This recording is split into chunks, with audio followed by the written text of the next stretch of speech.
Экспо шындығы ұлттық мақтаныш па, сәтсіз амбиция ма? Экспо 2017 тарихтағы ең қымбат жобалардың бірі. 5 жылда 565 миллиард теңге жұмсалған жоба өз шығынын ақтай алды ма? Атауын Казэкспо конгресс деп өзгерткен компания «Жүз медиа» редакциясының ресми сауалына нақты кіріс көлемін айтпады. Тек 272 ұйым жалға алып отыр деп жауап берді. Бірақ бұл ұйымдардың басым бөлігі Астана Хаб, Астана IT университеті, цифрлық даму, инновациялар және аэроғарыш өнеркәсібі министрлігі сынды бюджеттік ұйымдар. Қазір компания біз өз-өзімізді қаржыландырып отырмыз дейді. Бірақ мемлекеттік сатып алулар порталынан қарасақ, әлі де бюджеттен шаралар өткізуге, арендаға миллиондаған қаржы бөлініп отыр.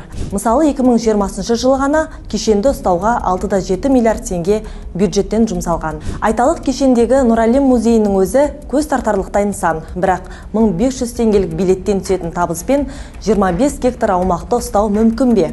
Күмән көп. Президент Тоқаевтың өзі экспо кешенін жансыз, қозғалысы аз аумақ деп сынаған.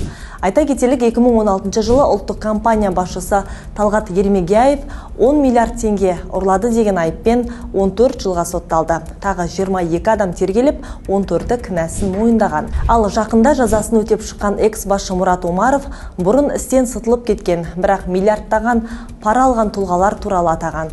Осыған байланысты бірнеше депутат бас прокурорға істі қайта қарау туралы ресми сауал жолдады.